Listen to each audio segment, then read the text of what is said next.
Right. This is it. Last game, last match. Winner takes it all. First prize is actually, what was the first prize? It was a tropical island. Wow. Cool. I would like a tropical island. Yeah, I would like to have one too. Let's see if I can get there. Sebastian is going first. So if he gets like a nice start of 2 mana ramp into 4 mana ramp, there's almost nothing you can do, right? Your deck kind of aims to kill on turn 4 without any interaction. Yeah, that's actually true. And let's see if I can get off to a quick start and also not have him to have the nut draw here. Oh, okay, interesting. So we have 2 super sketchy hands on both sides. I think the mono red hand, that's again one of the hands that I just cannot keep. Yeah, there's a Koth that's bad. The Boros Reckoner is not a good card.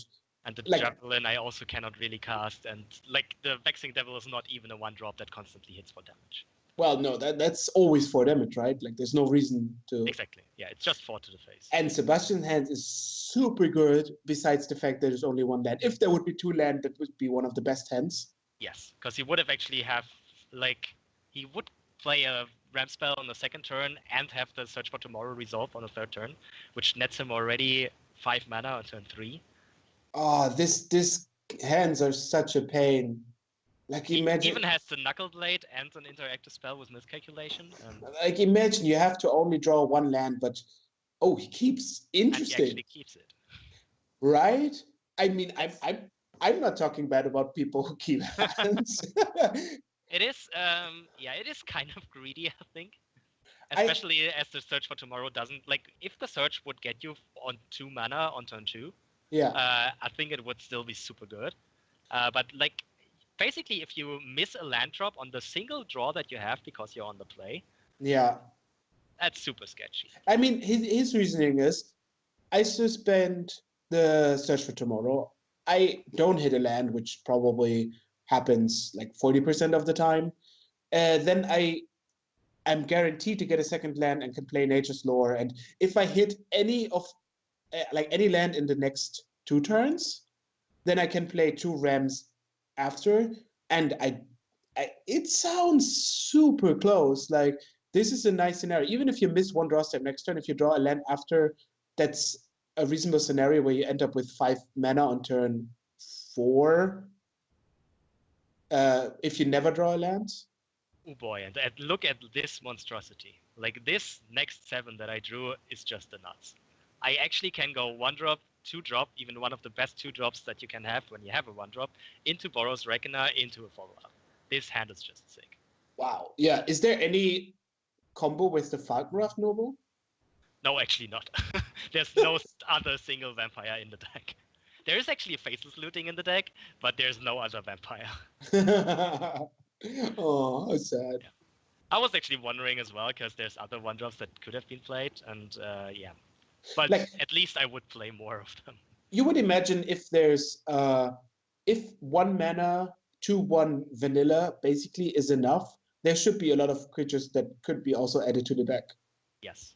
And there's things like Fire Drinker Satyr, for instance, which I think would be better than this one. Yeah, like, of course you get some damage, but pumping is kind of strong. Yes. So and we see... As we always said, like, this is not a deck that cares about the damage it takes. Oh boy, there was an Ancestral Vision. He misses the land drop and he only hits an Ancestral Vision. Oh boy, how sad. Okay, so, well, you make best use of the situation, playing a 3/3 turn 2, and yeah, your hand is great. Like, he's already down at 17 because of the fetch land now. So, of course, because of your very good start, maybe even a land now is not going to be enough. But if he draws a land now, he can still play 2 Ram spells and end up with 5 mana. So that's kind of cool. And I see, like, if he gets 2 more turns, which is reasonable, like next turn you attack him to 12, then you maybe play a 3-power creature, then you attack him to 4, and if you don't kill him by that, which seems somewhat 50-50, like you could do not, then he can still draw out of this. So let's see. Yeah.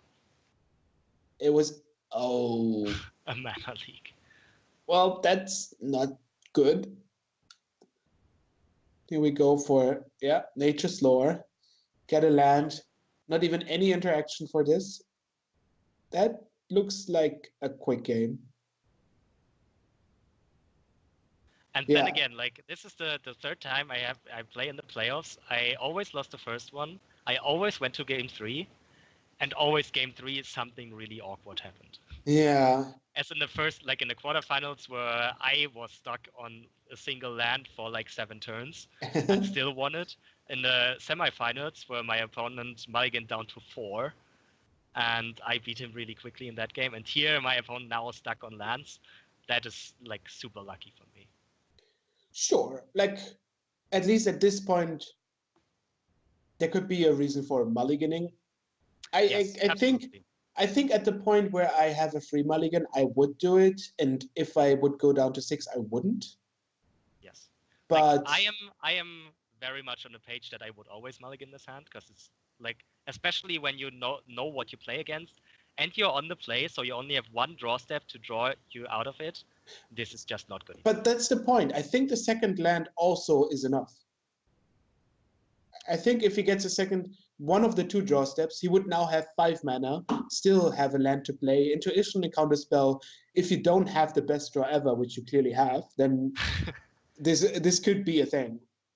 But unfortunately, it didn't. You draw the multiple spells that deal. But then again, like if you say that you're always winning the game if you hit the land, and you're always losing if you don't, then you're basically putting yourself at around 40% of winning the game. But you have 2 draw steps.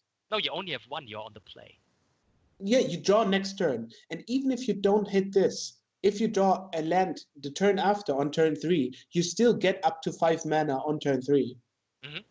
And then you untap with 5 mana on turn 4, and you still have the possibility to cast intuition into counterspell into whatever you drew, because you didn't draw a land for at least 1 turn. It would be really interesting to see what people say about this hand. Yeah, exactly. I would also be really interested in to see what. So here we see now attack for 8. The Abbot got a card which certainly is not of any use right now. So basically he has to block the Falconwrath guy now and take 6 damage down to 6. Yeah, Voice Recognize is kind of painful. Yeah, it's like he really can't block it. It's just...